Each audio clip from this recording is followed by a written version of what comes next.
All right, welcome everybody to another Zoom call Q&A. We have a bunch of questions that got emailed in. We're going to go over those first. Again, if you have questions that you want to jump in on because it pertains to this little piece that we're talking about, feel free to do so. You might have to raise your hand or chat. Okay, so first question, what's the benefit of CoQ10 and cancer? So does CoQ10 have a cancer killing effect?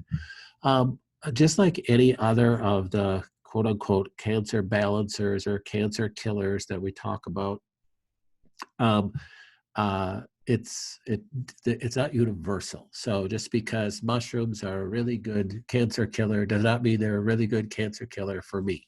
So it's that same way with CoQ10. This is an interesting study in 2003 where a doctor found that adding CoQ10 to melanoma cells killed melanoma cells. Now understand, a lot of these studies like this are not in vivo studies. They're not in a person that's living, they're on a tissue sample. So I don't give a lot of credence to that. So even though something will kill something in a test tube or in a petri dish, doesn't mean it's going to do the same thing in the body, because it processes physiologically through your body, and it changes as it goes through different processes. And to get it to the cancer is somewhat difficult too. So it, I don't consider CoQ10 necessarily a cancer killer. What the benefit of CoQ10 is a liver supporter. So we actually add CoQ10 to the sun spectrum, and we have most of our patients on sun spectrum. So CoQ10 is ubiquinol. So it's ubiquinone, actually. This product from Orthomolecular called ubiquinol is another great product. Now, the type of CoQ10, I think, makes a difference. There is a branded type of CoQ10 called Kaneka, Kaneka, I think it is. That's the branded name. So when you have a branded name of a specific nutrient, there's a company that did tons and tons of research on something, found something, and they branded it. So it's a certain form of CoQ10. Now, that form of CoQ10 is in most of the studies that are being done on CoQ10 and that are showing wonderful, promising benefits. So that's why we have what I personally formulated Sun Spectrum. And when we formulated Sun Spectrum, we used the Kaneka CoQ10. The CoQ10 in the ubiquinol product from Orthomolecular is the Kaneka CoQ10. They also have another CoQ10 form that's 3 times the dosage, but it's in a different form, which is less expensive to make. And their thought is, well, it's less expensive to make, we'll just put a whole bunch more in it. And there may be some validity in dosage wise. But most of our patients, we do not put on extra CoQ10 if they're taking Sun Spectrum. There's enough CoQ10 in Sun Spectrum to support liver function, and if there's any cancer killing function as well. But the main reason why we use CoQ10 is not so much for a cancer balancer or cancer killer, it's for supporting the liver. Next question, when taking Protocell, can I take food at the same time to cut the taste? So we don't have very many people on Protocell. It's another cancer balancer, quote, cancer killer, natural alternative product on the market, but it is a great product. So I'm always encouraged when it tests well for people, because when it does test well for people, it has in our history of utilizing it, which we've used Protocell since it's been out, it's worked really well. Now there's 2 different types of Protocell, Protocell 23, which is in this picture, and Protocell 50, which is more so used for prostate cancer. Protocell is an oxidizing agent. So the thing you need to understand about that, most of our other products that we use, like polysaccharides and different herbs, are immune stimulants. Very different than Protocell. Protocell is an oxidizing agent, more so like chemotherapy. Chemotherapy is an oxidizing agent. So the thing that you have to be careful with Protocell is that you can't take high dose antioxidants when you're taking Protocell. Now, the dosing on Protocell is super, super specific. You're taking it every 4.5 hours, or on Protocell 50 every 5 hours. So during that time, you are not taking any antioxidants when taking the Protocell. So that means you can't be taking vitamin C, you can't be taking alpha lipoic acid, you got to be careful even with higher dose curcumin. Any real strong antioxidants you're staying away from. Now, can you eat food at the same time as taking the Protocell? Yeah, you can, unless you're drinking a glass of carrot juice or something, which is going to be more antioxidants in that. So you got to be careful what you're eating. But yes, can you eat some food to cut the taste of Protocell? Absolutely. It's not a problem with food. The only problem with Protocell is you don't want to take, 3,000 milligrams of vitamin C or even a tablespoon of liposomal vitamin C at the same time you're taking Protocell. So that's the only caveat with Protocell. Next question, if someone has a low immune system, is it okay to use the Rife several times a day? Does it help the immune system or stimulate more than it should? So the answer to this is, if you're dealing with cancer, then you really can't overutilize the Rife. So at times that I'm feeling bad, I have my Rife going all day long. All the time I'm sitting down, I'm running the Rife. So you can't overstimulate, you can't overdo it.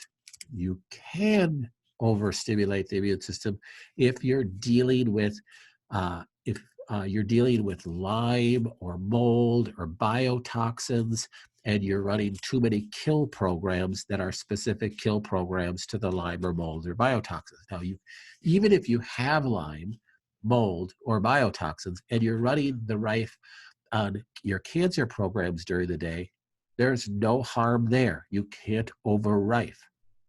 But if you have Lyme and you're running Lyme programs during the day and you're running too much of that, yes, you can kill that too quickly.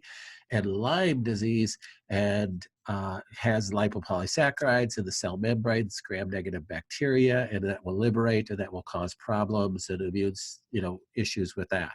So that's kind of ties into this next question of the same person. I have been using mold and yeast frequencies. What happens when the Rife cleanses the mold? Where does it go? So mold, yeast is different, but mold would fit into the Lyme category. You do have to be careful of doing that too often, because you can end up with what's called a Herxheimer reaction. Now, a Herxheimer reaction is known very well in the Lyme community, not so much in the cancer community, because cancer patients don't Herx.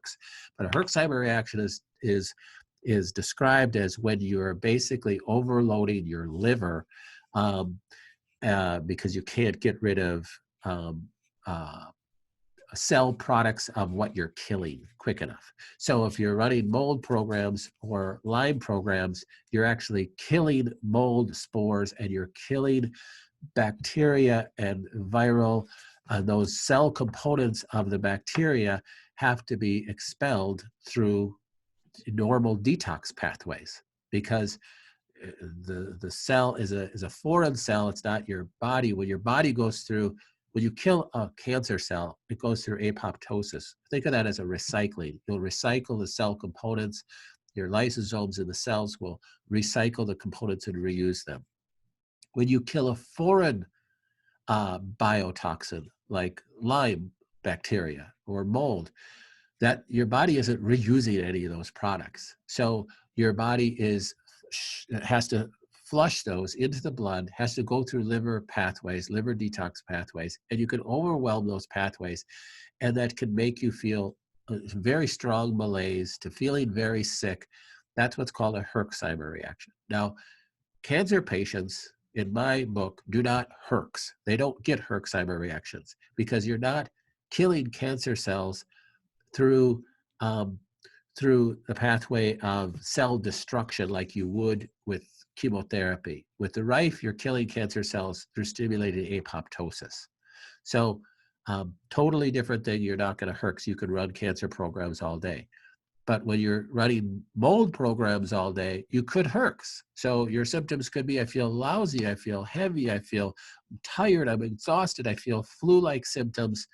I suggest just watching how, if that is the case, watch how many mold programs, Lyme programs, bacterial programs you're running. Scale back on that and scale up on other things, liver detox programs. Run your ion cleanse more often if you want to do more rifing. Run your cancer programs more often, which would be better. Yeast, not so much. You don't really, there's not a whole lot of endotoxins produced by yeast, so you're not getting as much of a Herxheimer reaction with that. So I wouldn't worry about that. Yeast kills very slowly, even with the rife, so you're not going to get as much of a Herxheimer reaction with yeast. Where is it going? I already explained that.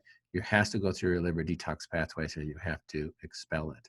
So very important that you're having bowel movements, right? So go back to a blog post on the 7 phases of detox. Start with phase 6. Make sure you're getting out what's on the inside so that you're not reabsorbing any of those endotoxins. An endotoxin is described as that which is like parts of cells that you're destroying, like parts of bacteria cells that you're destroying. Lipopolysaccharides from gram-negative bacteria would be considered an endotoxin. So make sure you're supporting those detox pathways every way possible. Next question, how long after starting with the rife could we do blood tests or MRI to find out what the situation is? That's really a choice that everybody can make. You could do blood work, right away. What are you looking for in blood work? Are you looking for tumor markers? So if you have a CA 125 or CA19, something like that, tumor markers that you're checking that have been positive for you in the past, are you looking for those to decrease? A blood test is fairly non-invasive, so it's just going to cost you.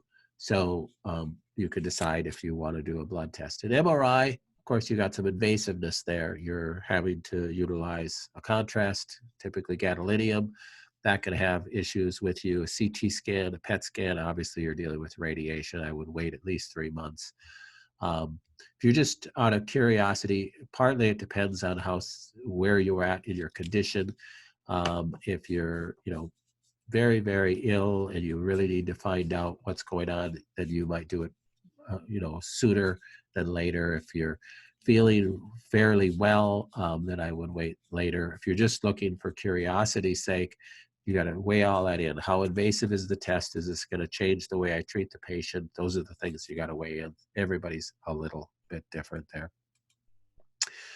Next question, in one of Dr. Connor's videos, he explains that rife does not kill cancer or cells.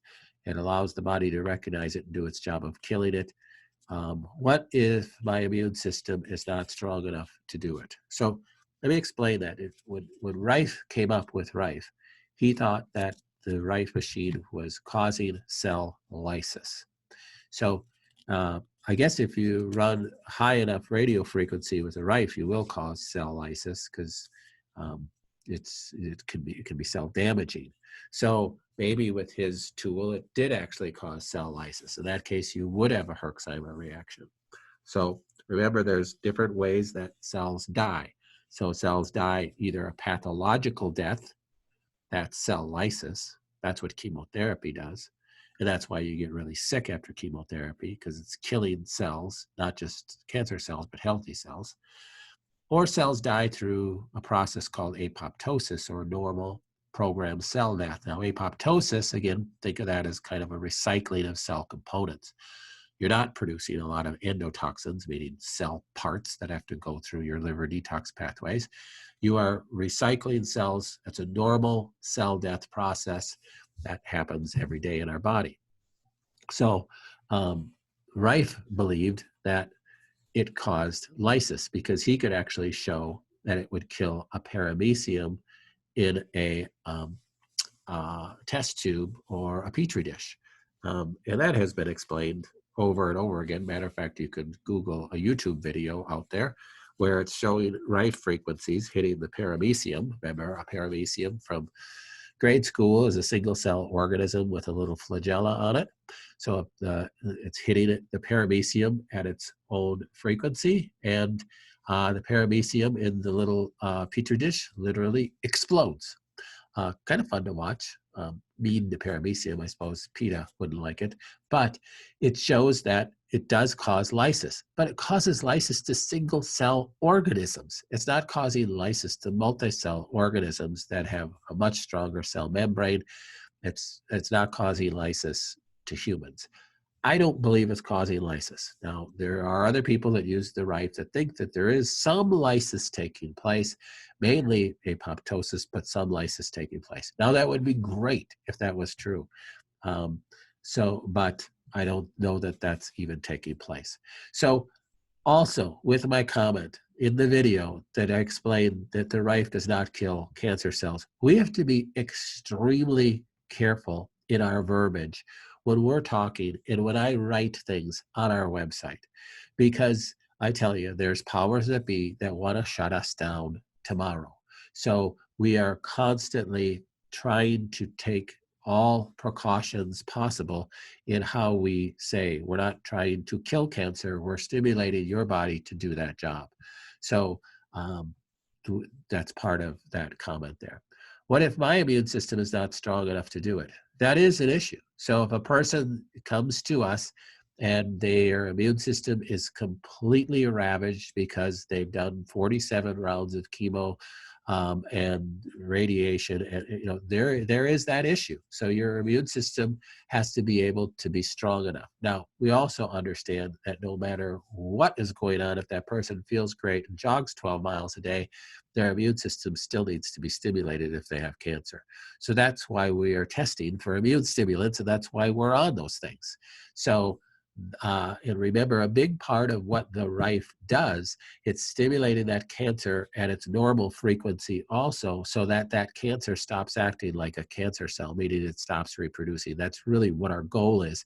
Our goal isn't to, oh, I want to kill the cancer, I want to kill the cancer, I want to kill the cancer. Our goal is we got to stop the cancer cell from reproducing. That cancer cell is your own cell. Stop hating it. Start loving your body and start telling it just to stop reproducing, please.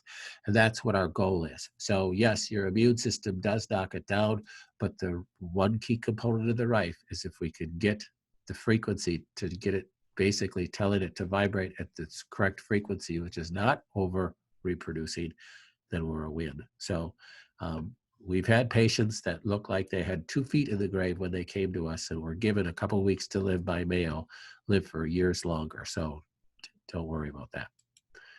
Next question, is it okay if the water that I'm using for the Ion Pro Wave is warm, not cold? Absolutely, you can use warm water. You don't need to use cold water by any, the temperature of the water is meaningless. So go ahead and use whatever water makes you feel comfortable. I was reading that I could put a tablespoon of blackstrap of molasses in the coffee enema for mineral benefits. Anybody know about this? Well, I'm not necessarily a big fan of that at all. Blackstrap molasses also has sugar in it, and I don't think that some people think that you're doing coffee enemas, you're really, really losing all your minerals. There really just is no scientific basis about that. So you're putting coffee enema in just this part of your rectum right here. And when you go and sit on the toilet, you're really just mainly losing that coffee again. It's not drawing minerals. It's not drawing more fluids. You're not, going to be deficient in minerals because you're doing 5 coffee enemas a day. Certainly not if you're doing 1. You're not losing minerals from doing coffee enema. So there's just no need to do that whatsoever. Besides, you absorb minerals throughout the small intestine, not in the rectum. So if you're putting minerals into the rectum there, you're not absorbing any of those minerals anyhow, even if you put an injection of minerals into there. The best quality minerals known to man.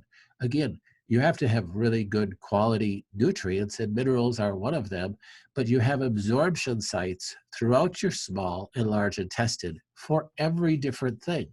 And your minerals don't absorb in your rectum. So it doesn't even make any sense for that. It's a good thought. Hey, well, we'll use, that sounds natural and it sounds really great. It's not helping you with your minerals.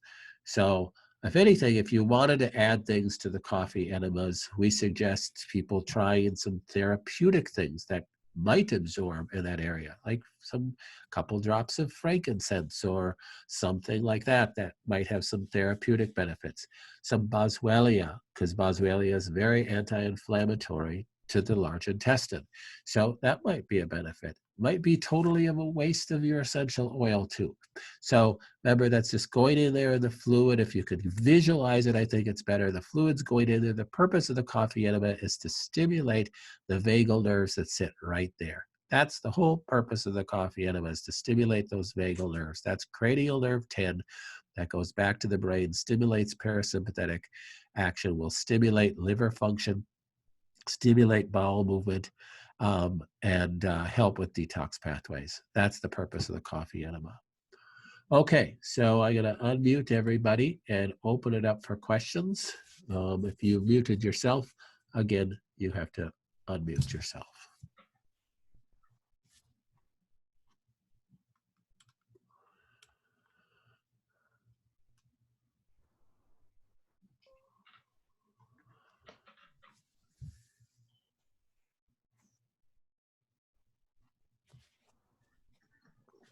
No questions? Hey, Doc. Uh-huh. It's Crystal. Do you recommend low-dose naltrexone? I don't know if I'm saying that right. Yes. So Naltrexone is a drug that was approved years ago for people getting off of narcotics. Opiates. Yeah. Um, and it was approved at 50 milligram dose. I think you're supposed to take so many a day. So you're taking maybe 150 milligrams a day or something.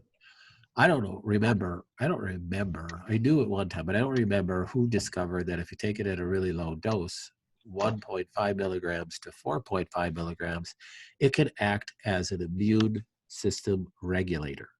So you have two sides to your immune system. You have your Th1 cells that stimulate an immune response. You have your Th2 cells, your beta cells that B cell response, that stimulate antibody production. And they're necessary if you are exposed to, a COVID virus, right? So you stimulate this immune response to kill it. Let's say it's really a nasty COVID virus, and you can't kill it right away. So then your Th1 side suppresses, your Th2 side rises and fires, and that's your B cells that make antibodies against this COVID virus.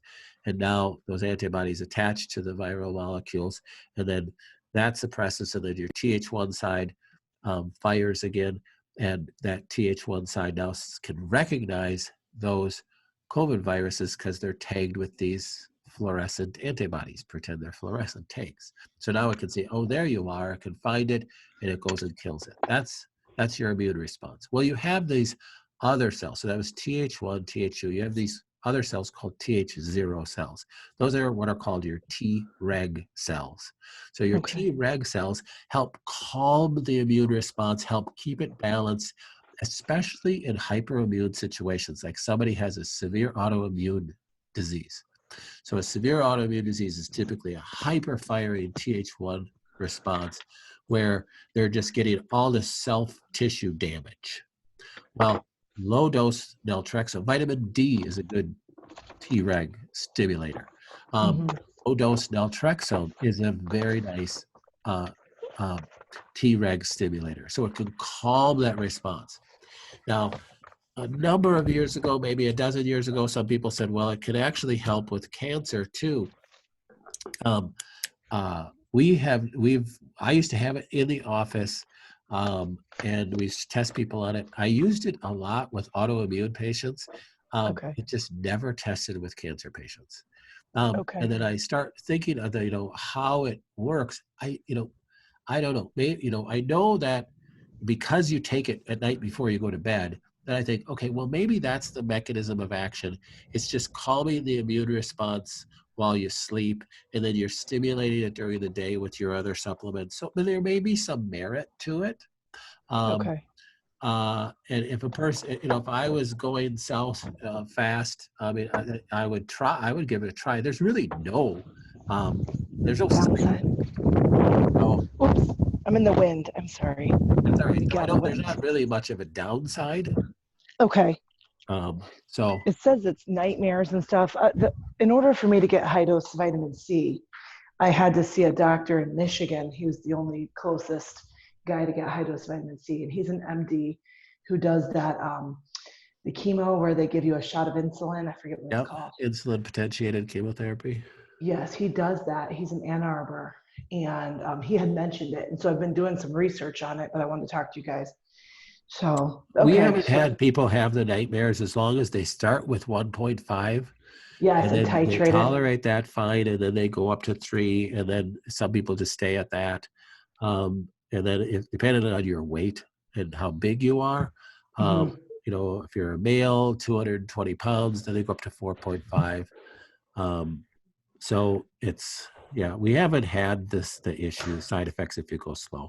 Fantastic. Okay, I've got to run on you because I put Okay, you on my cell phone so I could go to my chiropractor. So I've got no to problem. run in. But All right, thank you for the help with that. That's super helpful. you bet. Thank you, sir. Any other questions?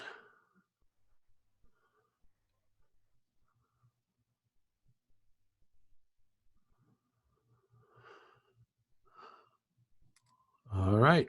Well, we will, please, again, you have the ability to email us questions so that you do get all your questions answered. And so feel free to do that. Just please make sure you put Zoom question in your email body so that it doesn't get lost. All right. Thank you much. I will talk to you guys all. Oh, wait a second. Hold on. I got a chat here. Is there a daily non-toxic sunscreen or body lotion that you recommend? Good question. There's several on the market. I know Mercola has one. Um, I thought we made a blog post on how to make your own. I'll have to look. I thought we did that last summer. Um, I know Honest Company has one. There's multiple sunscreens on the market. Personally, we at our house we do not use regular sunscreen at all. None of my kids use regular sunscreen on my grandkids, and so it's just very toxic. So there's natural ones out there. So I don't know which ones my daughter and sons use on their kids. I personally haven't used sunscreen for a long, long time. So, all right. Well, thank you for the great class, and we'll talk to you guys next week. Bye-bye.